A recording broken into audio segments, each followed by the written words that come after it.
That one went in right away. So I There hope you go. it works. It says we are now live on YouTube. Yay. Okay. It takes a second for me to make sure it's muted. There's no feedback on this end. Yep, it's muted. Okay, I will minimize. Hopefully Jose is joined yet. Anybody see him? Yes, he's there. Okay. So, He I'm gonna. has his hand raised, so There he is. okay, he's promoted. All right. So I'm gonna turn on the mics now, and just beware it could go really loud. So Okay. stay with me. Hi, everyone. Hello. Hi, Jose. Test, test, test, test. Can you hear me okay, everybody? We're good? Okay, it's pretty loud, but we'll go with it. I'll start recording on. Okay, ready to go. Whenever you're All ready. right, then I will call to order the City Council special meeting for Monday, June 14, 2021 at 4:05 p.m. Jose, would you like to lead us in the Pledge of Allegiance? My pleasure. Will everybody please stand and join me? Ready? Begin. I pledge allegiance to the flag of the United States of America and to the republic for which it stands, one nation, under God, indivisible, with liberty and justice for all. Okay, Robin, can we have roll call, please? Councilmember Kong, Here. Councilmember Garcia, Here. Councilmember Ellis, Here. Mayor Pro Tem Schwartz, Here. Mayor Mahovey. Here. Thank you. Okay, public comment. Notice to the public this time is set aside to receive public comments on matters not calendared on the agenda. When recognized, please state your name and address for the record, and please limit your comments to 3 minutes. Under California law, we are prohibited from generally discussing or taking action on items not included on the agenda. However, we may briefly respond to comments or questions from members of the public. Therefore, we will definitely listen to all public comment, but will generally not discuss the matter or take action on it. Robin, do we have any public comment from the attendees? There are no public comments made really that's not on the agenda for today. And Nothing on our email, and I don't see any raised hands. Okay, then we will move right along to our budget workshop, where we will review and discuss City of Bishop fiscal year 2021-2022 budget. And I believe we have Jenny for this. Take it away. Good evening, everyone. Good evening, Mayor Mahovey and City Council members. We are presenting the recommended annual budget for fiscal year 21-22. We are anticipating that the next fiscal year, the City of Bishop will have an increase in tourism. The city is rebounding from COVID-19, and with the help of our citizens who passed Measure P, a sales tax measure, which added an additional sales tax of 1%, with the new revenue going to the city's general fund. And just a note, attached to your packet was the completed operating budget, but there will be adjustments to it, and this is not the final product. So I'm going to share now my screen so you guys can see the spreadsheet and the updates. Okay, that sounds good. And so effectively, we're going to be having a discussion here going through the workshop, but we will likely not approve the final budget until you get a chance to incorporate whatever comments we have here. Is that correct? Correct, but for some reason it's not allowing me. Oh, there, I found it.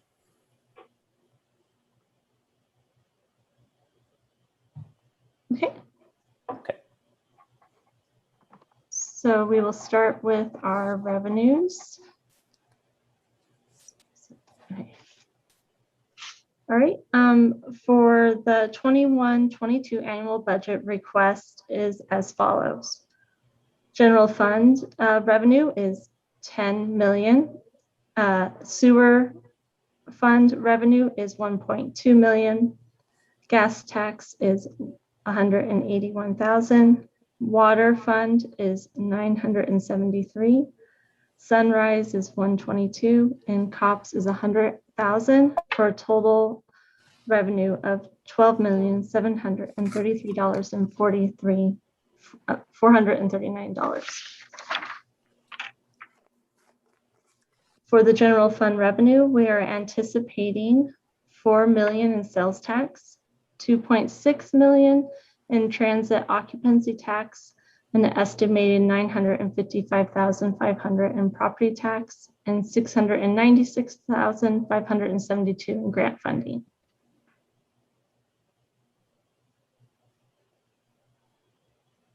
Does anybody have any questions on the general fund revenue?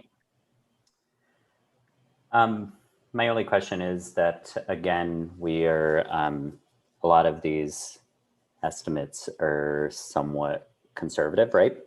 Yes, they are. Okay, okay. I'd rather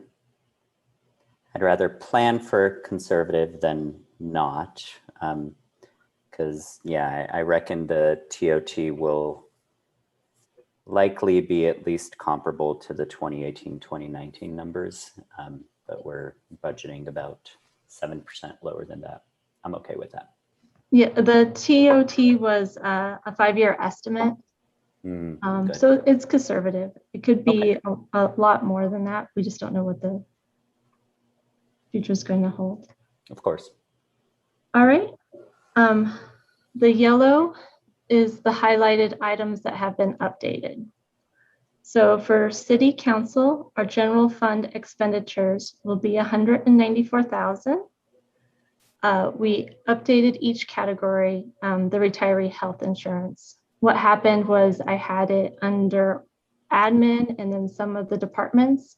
So I went back through and corrected it all. So the retiree health is hitting each department as it should.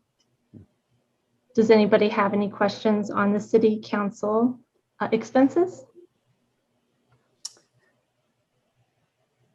I think the actual expenditure, just for your information, will be more in line with about 35,000. What do you think the difference will be in that regard? I did put an increase of 5% on all the retiree health insurance just to plan for healthcare increase. That could be too much of an increase, but the expense for this year was 35,000. Oh, okay. Was there any other questions on the City Council? All righty, I'll move on to admin. Again, you're Benny, gonna... I have a question. I missed this earlier. Can you go back to the City Council? Yes, Isn't the SCOG more than 5,000? it is. We're looking at the blue column. So last year, SCOG lowered their our contribution to 5,000 because of COVID-19. And so then, So And this this year, year- it's at 31,250. But why is it so high? when the budget was initially, or the original contribution for fiscal year 2021, I believe it was like 20,000 is what they were asking for, but they reduced it to that 5,000 because of COVID. So why is it not just 20,000 then? I mean, did you guys at the SCOG already approve your preliminary budget? I missed the no, but I thought we were only at 10 for, yeah, that just seems high to me, but I'll have to, I missed that earlier. I don't think it was 31 per entity. That's the amount that Elaine forwarded to us regarding it. Okay, I'll have to check back with SCOG and see why it's different than what we had previously discussed. And I will report back. Okay. Karen, I know we did budget on Friday, and that was the number that was approved. Okay. But I think, wasn't it originally like 25,000 was our number we threw at SCOG? That's what I thought. Yeah. If I remember correctly, 25,000 was the cost that was going to be to get it going, and that was going to, and the claim was that was going to be an upper limit because to get it going involved a lot more legal costs that were one time, and that we were actually hoping that the SCOG contribution would go down over time as opposed to up. That's what I thought too. So I don't, yeah. Yeah, the $31,000 number was put out there, and I can send you in your notes, Karen. You should have SCOG budget from Friday. Right. But they're anticipating that should that number not be used, because there was some contingency money in there, to put it back. Okay. I'll look back. We can report back on that. Thanks, Jenny. No problem. All right, going on to admin. You'll notice the retiree health insurance has changed.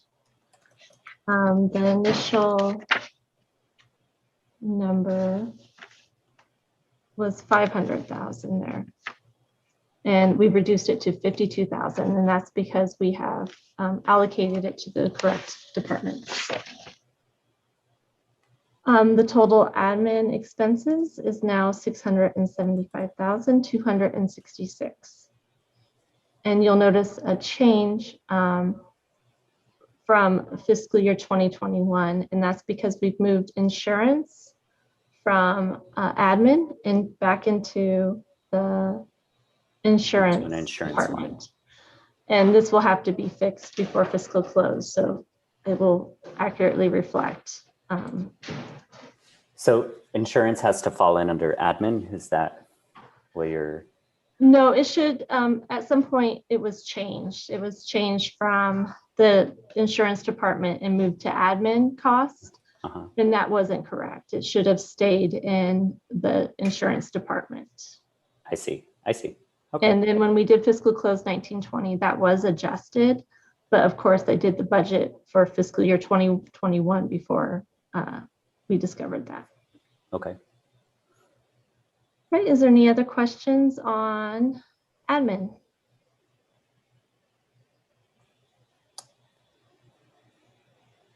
Okay. No, I mean, those numbers seem a lot more sensible than what it was before. Yeah.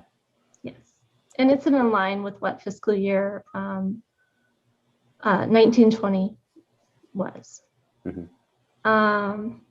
Finance, again, you'll notice we added the retiree health. And the total expenses are now $353,603. Does anybody have any questions on the finance?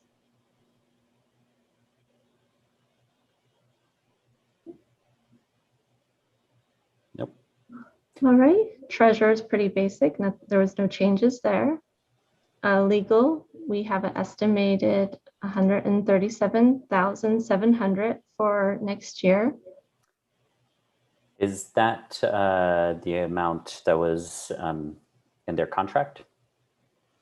No, that's not the amount that was in their contract. That was me basing it off last year's budget. Because was there a new, I think, are they up for a renewal of their contract, Ron? Do you know? I don't believe it's up for renewal, but I think the contract provides for some annual increases. I'd have to look back and make sure. Okay. We did have an increase to legal fees because of COVID. Right. Right, insurance, you'll see we have $357,437. Buildings and grounds, $178,773. And so this building and grounds is different than the public works buildings, right? Yes, this is Parks and Rec. Okay. Okay.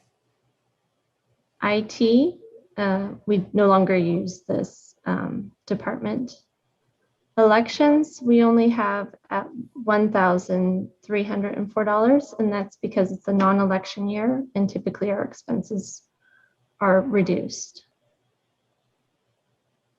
Community promotion, we have economic development with the chamber receiving 40,000 and the fairgrounds receiving 25,000. And then we have 47,000 in community support for a total of 112,000. That's just repeating what we had last year, right? Yes, if And- you guys would like to make changes to that, we can. And I'm hoping that this year we actually just work out a contract with those two entities so that we don't have to revisit what we're doing every year. Okay. So that was what I was going to ask. When is that going to come up again before us, and how much time do we have to figure out a contract? I'd say if we could plan to do it by mid-year. I'm hoping it'll be in the first 6 months of the fiscal year. Mhm. Yeah. Alrighty, we are moving on to police department. Retiree health is 270,000. That's the addition to this budget that increased it to $4,198,046. We also have the replacement of 2 police officers in here.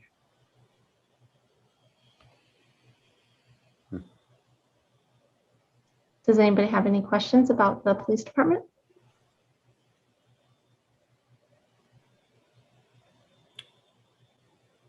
Not at this time. Not for Looks me. like at least. Karen Khan, did you have a question? Sorry. What, did you think that my opening my mouth largely like that was a sign? Yeah, I'm muting. I noticed it on the stuff that you sent us, but maybe you're just not down far enough. Is that realignment money in here? Yes, it is. Right Just here. haven't got down far enough. Yeah, Okay. sorry. And we're gonna get that all spiffed out before they actually spend that money. Is that correct? Yeah, we have it as a revenue line on top. Okay.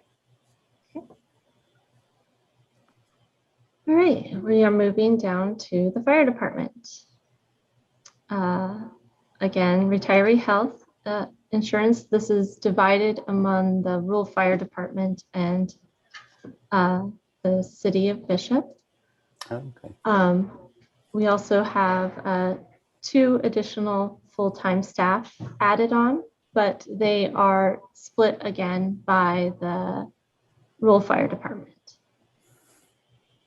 Our total expense is $624,601.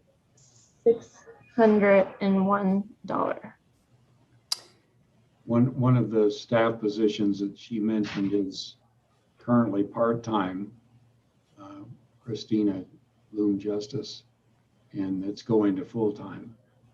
So it's a partial new position, not a whole new one. Right. But as we were informed about that in particular, Christina has been pretty instrumental in securing us a lot of grant funding for the fire department. And I think that's a very good investment Yes, to take her to full-time. she's doing a great job. Are we, in this case, setting up anything for a capital improvement fund for long-term expenses, or are we just relying on the capital improvement line there? Does that actually go in a fund for future purchases, or does it just get used immediately? Well, this would be used in the next fiscal year, but we're also wanting to come back to you in the next month or two with a proposal to use some of the COVID funds from the federal government to buy some much needed equipment. So the capital line will increase if you decide to, if you agree to do that. Ron, could you describe to me where are we keeping that COVID-19 funding? Which account is that reflected on? I will show you up here. It's under No, revenue. revenue. Thank you, Jenny. So we have COVID-19 funding here. We have 352,645 that we're receiving this year. And we should, before the end of 2021, receive the first amount of $352,645. So the budget as presented today, it's including that funding in the revenues, Yes. Yeah, in the revenue, but not in the expense necessarily. in the expenses. Okay, That will be a And- separate meeting and discussion. yeah, And as Ron mentioned. Okay, Since that's one-time revenue, we want to use it just for a one-time expense and not budget it for ongoing expenses, or we'll be in trouble in the future. yes, thank you, Ron. You're welcome. All right. Are there any further questions on fire?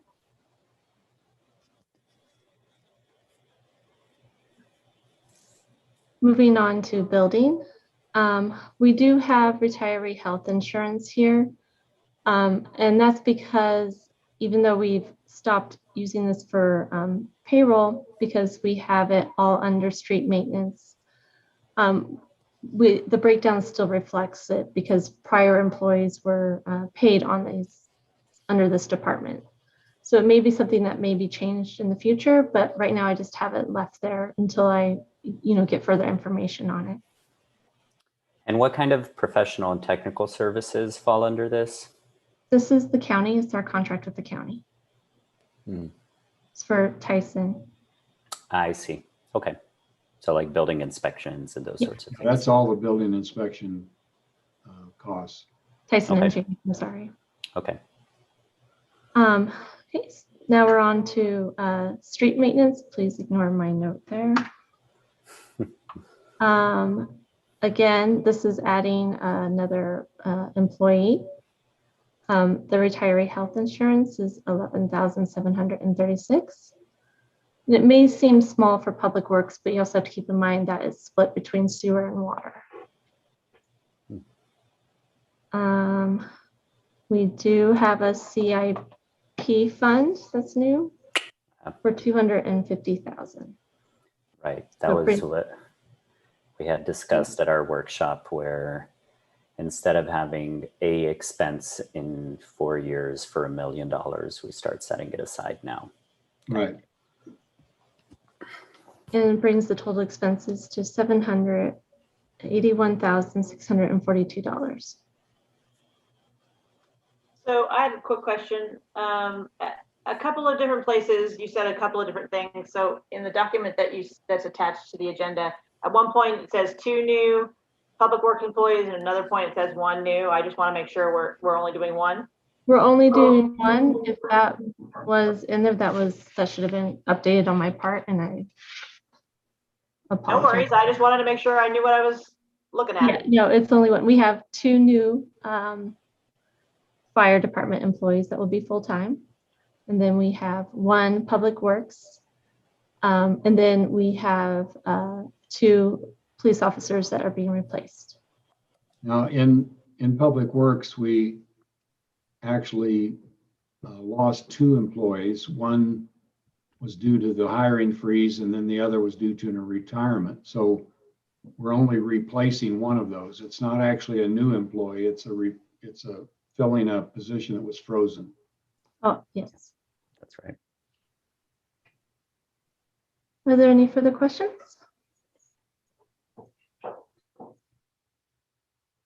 Street sweeping, we no longer use this one. Street lighting, we no longer use. Parks and Rec. We have retiree health insurance at $36,416. And the total expenses are $750,320. So Jenny, I had a quick question about this. Yes. I remember when I first came on, I asked about this and then I lost track of it. What is this rentals and refunds category here that we're spending $52,000 on? What are we renting or refunding? Do you know what rentals and refunds is? Oh, DWP. Sorry, Carrie just locked the front door. Wonderful. Thank you, Carrie.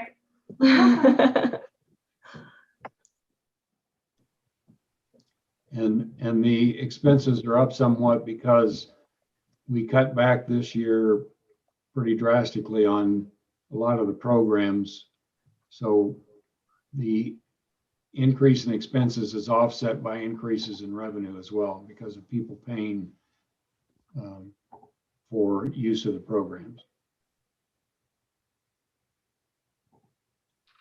All right, let's move on to planning department.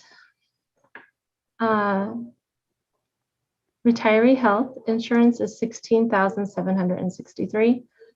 And again, it may seem like, why do we have that when we have a part-time employee? But it's because past employees were paid on this funding line.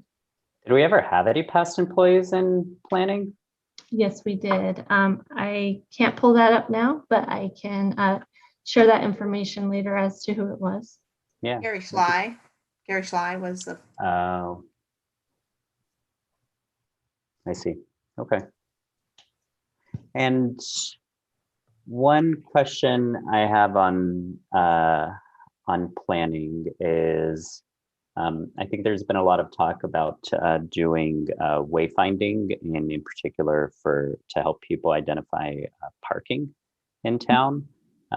Is a project associated with that included in this budget? Yes, there is. I don't know, I can't remember the exact amount that was added. Elaine would know that information, but it was included. Would you mind if I grab the door really quick, guys? Sure. Okay, sorry.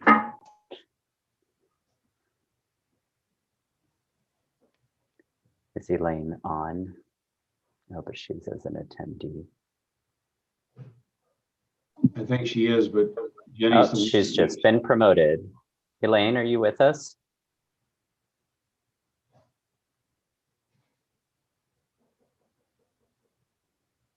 If she is, she's muted. Good afternoon, Council. Can you hear me? We can.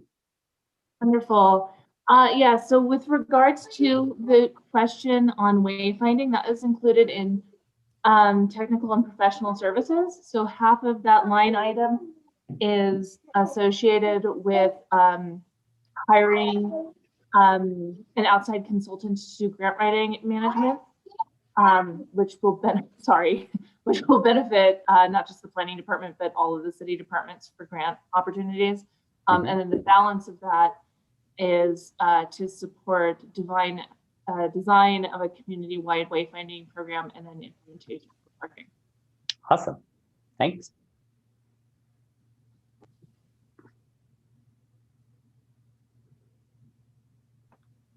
That's great to hear. While we have a second, Ron, I didn't notice in here anywhere a contract with the county to share an enforcement officer. Have we started those discussions, and will that have to come to us later, or what's happening with that? We have barely touched on the idea, so it will need to come later. And one other question I wanted to bring up with the council was with regards to our economic development and community promotions line. We definitely reduced the amount last year because of COVID. Do we want to consider increasing that this year to try and fuel our recovery?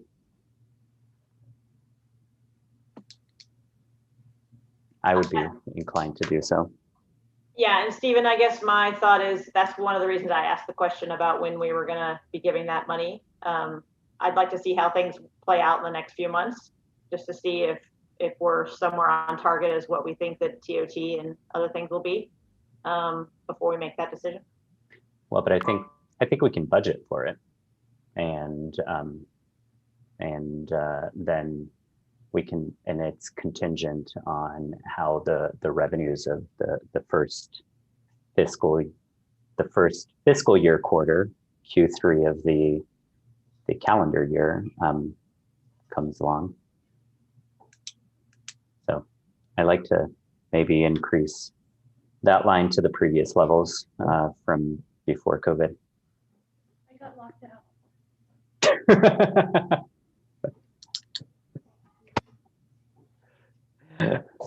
Welcome Sorry, back, guys. Jenny. I got locked out. No worries. We just had a quick discussion with Elaine, who told us what the professional services line is on there and that it does include wayfinding. And Thank you, Elaine. we just had a quick discussion about increasing the economic development and community promotions line to pre-pandemic level, just for budgeting purposes, and that we would revise that number pending how the first quarter returns in TOT and sales tax come along. And if we're online with our projections, then we'll keep it that way. Okay, sounds good. Okay. All right, so we'll move on. After school program, there were no changes here. Sorry. $80,445. Kind, $49,650. Pool, $169,350. Summer programs, $40,270. You'll see that our revenue is 10 million and our expenditures are at 9.4. Any questions so far? No, Okay. not so far. I do have Do a we? Sorry, comment go on, of Jose. questions. Jenny, Okay. the package presented to us adds a total of expenses at 9,753,000. Where this? Why now it's 9,400,000? Because of the retiree medical insurance, it was double accounted in some departments. Okay, Yeah. so that's So- an extra 3. So So that's that's why it was reduced in admin, because there was a $500,000 expense there. And it was realigned within the departments more appropriately. okay. Thank you. I guess we have more to review, so I'll let you continue because I do have more questions. Oh, is there anything further on the general fund? Because we'll be moving on to sewer or, Actually, there is about the general fund. So we have about $351,000 from COVID-19 funding. for, that's only half of it. And that's what we're receiving in 21-22. We'll receive the first half in 2021. Correct. But including that, if this time next year, all of our numbers, revenue and expenses are exactly what it's in front of us, next year we'll have 690,000 revenue, or including the 300,000 or 350 from COVID-19 funding, which is only about 390,000 revenue from after we spend everything presented today. And that includes, this general fund includes the additional revenue from the 1% increase in the sales taxes approved last year, which Yes. means, and that was accounted for about $1.8 million, give and take. Mhm. So which means we are spending all of that money. And we're not, and I don't know, can you please tell me how much are we paying of our unfunded liability, or how much are we accounting to pay in this next fiscal year? Well, currently, we are only doing the bare minimum because that is something that we're going to have to address this fiscal year. We're going to have to meet and decide what our plan is for our unfunded liability. And then that will be reflected once we make that decision, probably in the mid-year budget. So this budget presented right now is not including any payments towards that liability? It is including the basic payment, which It's is about including the 700. required payments, right? Yeah, it's just it's about 790,000, I believe. 700,000. Okay. Yeah. And But it that's doesn't include anything extra. the lump payment for the year as opposed to spreading it out over all the months? Yeah. Okay. All right, we definitely want to do that. Mhm. And then we still have the giant elephant in the room, which is the over, I guess at this point, it's like 11 million of unfunded liability, which we want to try to renegotiate so that we're not paying 7% on it. Yes, correct. And Yeah. we'll be presenting options later on, like I said, in the year, and you guys will decide which is the best way to handle it. Okay. But that would be specifically for that unfunded liability. What I would like to mention is that this budget presented is not accounting for any savings, any type of fund for future development on anything. And I think it should include, based on the fact that we ask our constituency for about $1.8 million. So we need to be fiscally responsible. So we should be thinking about that. Sure. I agree with you, but I do want to point out a couple of things. So we are including a increase in a capital improvement fund in public works that's dedicated to street and sidewalk and bike lane improvements. We are increasing staffing in community services department to offer, at this point, I think it's a lot of part-time staffing to increase to be able to provide more of these programs that our community enjoy. And we are investing in fire safety and our fire department. And so I think that accounts for a large fraction of what the voters voted to approve. But the other side of that story is last year's budget, we were dipping into our reserves to be able to even maintain bare minimum services. And the voters definitely listened to that, and so they were approving to be able to at least maintain our bare minimum services, and now on top of that, we're being able to increase that. And there will, it's not like we'll be able to have flashy things to show in the very immediate future. But I mean, we're doing wayfinding in planning. These are new things that would not have been enabled without the sales tax measure. So I think there will be things that the voters will definitely see, but a lot of the bigger projects are coming from planning for those expenditures in the future. That's what I would say. Thank you, Stephen. And you're right. One area that I would like us to pay more attention to, at least myself, is to after-school programs. We need to think of the future and the children in our community, and having only $80,000 dedicated to after-school program, it's nothing.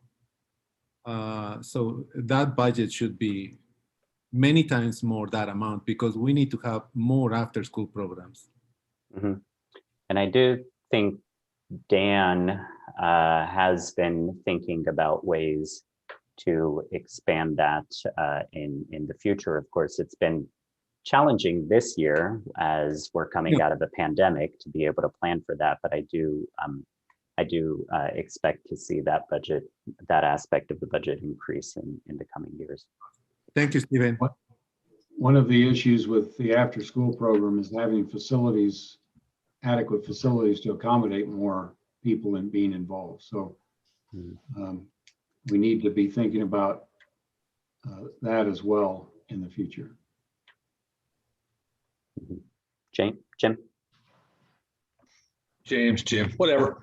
I'm looking at what we have a surplus of 744 this year, including quite a few increases in expenditures along the lines you were just talking about, Stephen. So that money's going back to just general fund bottom line reserves, isn't it, Jenny? Currently, yes, unless we decide to expend it in the fiscal year, which we more than likely will, because we'll be looking at the unfunded liability. As Jose said, that includes the 354 or whatever of COVID money, the first half of the COVID money. So it's a little less than 400,000. That's actual reserve money as opposed to COVID money. And we're anticipating the possibility of buying a piece of fire equipment with part of that money as well. So that brings up a question. I know in the past, there used to be a contingency line item, which was then done away with.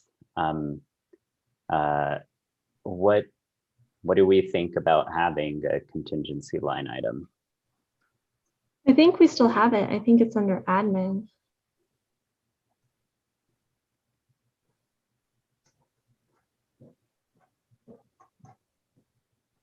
Stephen, I think technically it's there, and we used to throw money in there. I think at one time we had 150,000 is what we threw in there the first year we did it. And it went to different things. It seems that nowadays we just kind of do the mid-year budget. Yeah, we just do mid-year budget contingencies all the time. I like focusing on the fund balance and just making sure the fund balance is at a healthy place versus I felt like the contingency was sort of, it didn't make sense to me. I just would prefer to like budget for what we need. And then if we, like you said, get to a mid-year place and we have to reevaluate, it's more of a planning tool than anything. Mm-hmm. So that's what I would like. Okay. That's what I'd ask. Steve, quick question though. And this is probably to Ron and Jenny. We talked about several months back, quite a few months back, looking at different funding routes for the unfunded liabilities instead of paying 7%. Now we're still on what, sometime next year for that? Hopefully in the next 3 to 4 months. You know, the simple way of looking at that is we're paying 7% now. It seems to make sense to borrow money at 3 to 3.5%, pay that off, and then pay off the loan. However, we're hearing from different aspects of experts on this that some people are encouraging that, others are discouraging it, and we're just trying to sort through that information until we can come up with what we feel is a well-rounded way to approach this that is supported by the experts that we believe the most, I guess. I think that's a big enough decision where we want to be very mindful in choosing how we attack it versus just let's attack it because it's there. You know, I think we should evaluate all of the different options. And are we budgeting properly now to pay our retirement for all of our departments? Because I understand this unfunded liability end up like this because years past, the city wasn't contributing sufficient funds.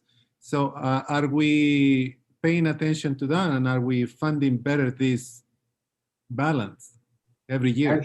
Actually, most of the unfunded liability is because of the way the state has dealt with the money.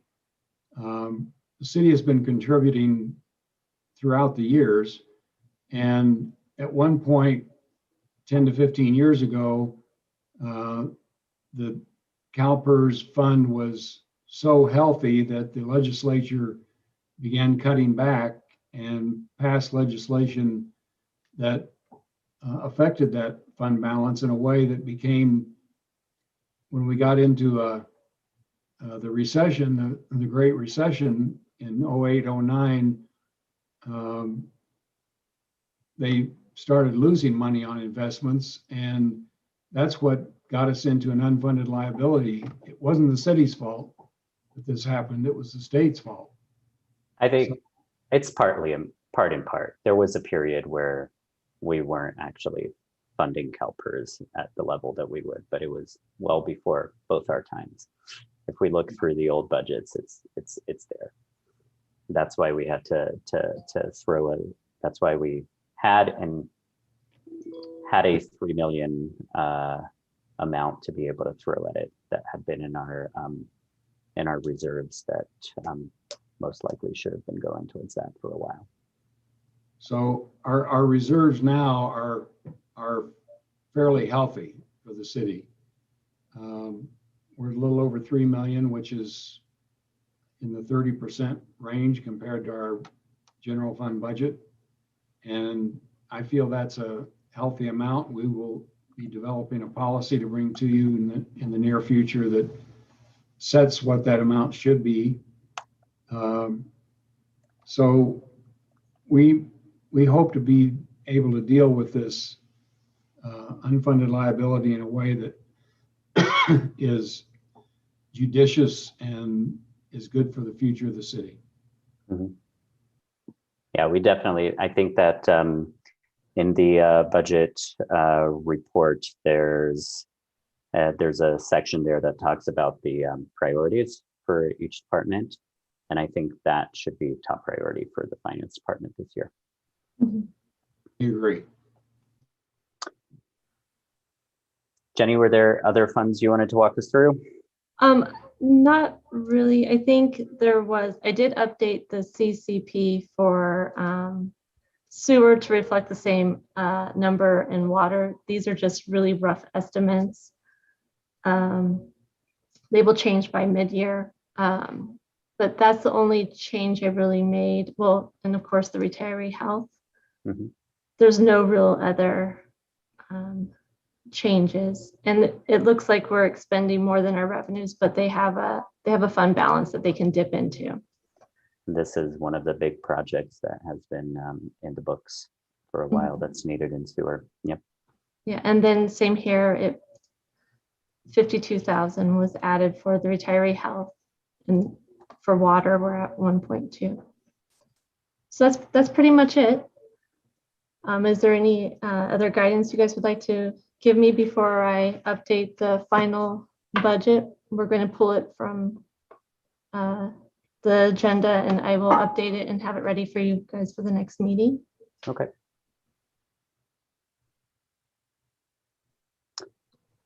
No, I think we covered it all. Any other comments from the council? So Jenny, you got that we were going to, at least in budget land, put the money for the chamber and the fairgrounds back to traditional levels? Yes, but were we going to wait until we reviewed our first quarters to see where we were and then go forward? I say we budget it now. And then make sure Then if it's we don't ready to use it- check. Yeah. That's fine with me. I agree. Works. That was, so that was for chamber and fairgrounds. We're going up to, I'd say let's try and restore, for both of those, let's try and restore it to the values from 1920. okay. Yeah. And do we have any comments from the public at this point? I'm gonna stop sharing my screen. I don't see any public comments on our public comment email, and I do not see any raised hands.